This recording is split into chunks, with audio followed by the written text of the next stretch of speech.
قال عادل رمزي مدرب الوداد الرياضي لكرة القدم إن لاعبيه استصغروا المنافس البوتسواني جلاكسي خلال مباراة الجولة الأولى من دوري مجموعات أبطال إفريقيا حتى تعرض الفريق إلى الهزيمة بمراكش. وأضاف رمزي في الندوة الصحفية أنه ينتظر ردة فعل لاعبيه يوم الثلاثاء المقبل في الكلاسيكو ضد الجيش الملكي في إطار البطولة الاحترافية. وتابع المدرب ذاته في الندوة الصحفية التي أعقبت المباراة بأنه ليس راضي على الجانب الذهني للاعبيه وليس الأداء.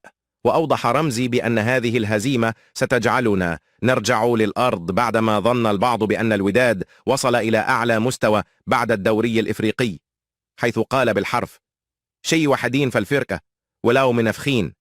وأبرز لاعب المنتخب الوطني سابقا بأن المباراة لم تكن صعبة وأن المنافس ضعيف، لكنه استغل كرة معكوسة سجل منها هدفا قيمته 3 نقاط.